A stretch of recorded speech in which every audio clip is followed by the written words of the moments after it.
Professor, Associate Professor, Dean of the School of Industrial Education, and Vice President for Academic Affairs, retiring in 1973.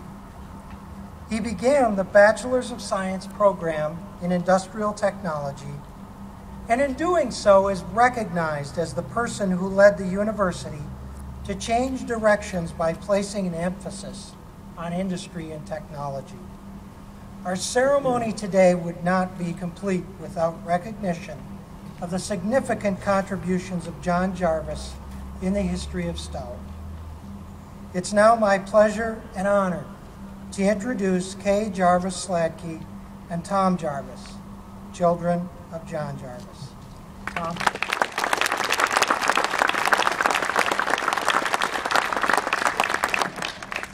Thank you, Dean Anderson, for that warm introduction.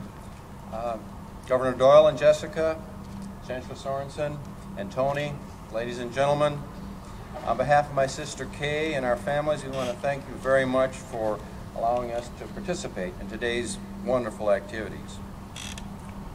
A few times, when someone retired or passed away and there's discussion about memorializing them or remembering them in some way, I remember my father, John Jarvis, would say, "Oh, it doesn't make any difference. They don't remember you after 5 years anyway." But it's been 26 years since he passed away, 30 years since the original dedication of Jarvis Hall, and a full 37 years since he retired. He'd be pleased and very proud, to say the least, that this fine facility bears his name. But since it's been so long since he worked here, we believe many of you are not aware of just how closely his training, career, and personal interests line up with a focal point of this building, that's science and technology. I'd like to briefly share some of the background with you, and Kay as well, focusing on the science and technology part. He earned a technical undergraduate degree from UW-Madison, majoring in mechanical engineering. Later, he would become a registered professional engineer, possibly Stout's only administrator that was a registered professional engineer. And although he was an excellent student, after graduating in the teeth of the Depression in 1931, he could only find jobs for which he was overqualified, and he had to work 7 days a week. In fact, my mother initially rejected his marriage proposal. That's true. "Why should I marry you? I'll never see you." So he went to Stout for 1 year, as was mentioned by Dean Anderson, and to obtain his teaching certificate, and then married my mother, for which Kay and I and our families are very, very grateful. Subsequently, he worked as a math and industrial arts teacher in various high school positions. Shortly after Pearl Harbor, he volunteered and was commissioned to serve in the Navy during World War II, serving for 3.5 years, including 1 year in the Philippines. In the Navy, he again displayed his technical prowess. He was twice commended for designing and building training platforms for 20mm anti-aircraft guns that would simulate the pitch and roll of a ship. Shortly after being discharged as lieutenant commander from the Navy in 1946, he was hired at UW-Stout, then known as Stout Institute, as a math professor. And that was always his first love. Stout at that time had 342 students. After being named Dean of Industrial Arts in 1952, and later to become Vice President of Academic Affairs and then shortly acting president, he quickly noticed that industry was snapping up some of Stout graduates, even though they only had teaching degrees.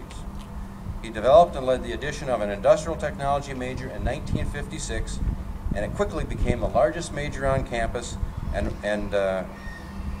was the first major step in Stout's focus on technology. Industrial technology was the largest major for over 20 years. This vision changed Stout forever.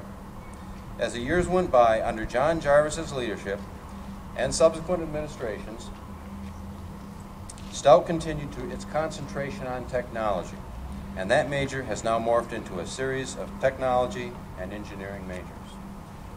And now my big sister Kay will have some even better concluding remarks.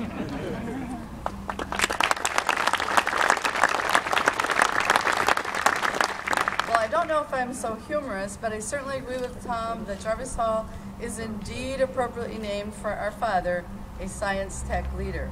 One example of his leadership was as president of the then largest technical education organization in the U.S., During this tenure, he was called to Washington.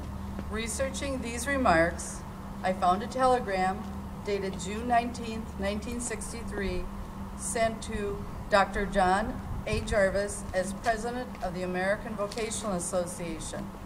The telegram read in part, "I am meeting with a group of leaders to discuss the national civil rights problem that relates to our schools at all levels. This matter merits serious and immediate attention, and I would be pleased to have you attend the meeting to be held in the East Room of the White House tomorrow." Signed, John F. Kennedy. I should add that Dad was there. In his tidy engineer's hand, he recorded Northwest Flight 80 at 7:05 a.m. Also on December 18, 1963, John Jarvis was again at the White House as President Lyndon Johnson signed the Vocational Education Act that provide the extension, improvement, and development of technical programs. Another indication of his national stature was just as he was retiring, McGraw-Hill, a leading book publisher, asked if he would edit a textbook, which was essentially a rewrite called Practical Mathematics.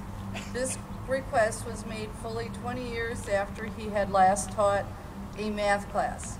Apparently those formulas and strategies were embedded in his mind because this best-selling textbook, which examined mathematics with applications to technology, met commercial and critical success and were in print for another decade, including editions in Spanish. And of course, we're glad to note that the co-editor of this textbook, Practical Mathematics, is here with us today, Lynn Mararchek.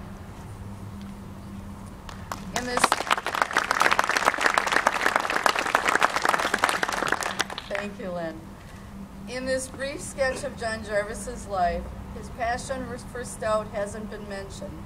Next to his family, Stout was truly his life, and even his family took a back seat to his work at Stout whenever needed. He cared deeply for the students, the faculty and staff, and certainly the Menominee community. Tom and I also want you to know that our mother, Catherine Mulligan Jarvis, and father were devoted to each other, and this certainly allowed our father to make the commitment he had to Stout. Yet mother also had a special gift that simply stated as genuine caring and helping.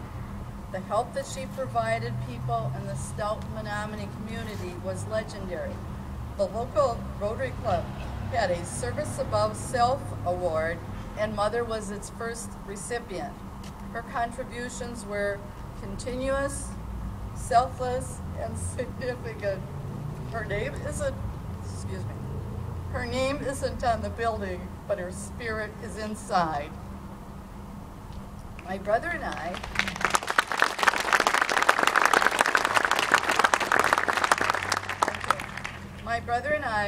our spouses and our children, can appreciate the amount of planning, cooperation, plain hard work, and of course, I guess the word persistence has to be right there, that it took from many, many people to make the grand opening of the updated Jarvis Hall a reality. And you've done it. Congratulations, and thank you very much from all of us. And thank you to all present celebrating this special occasion today.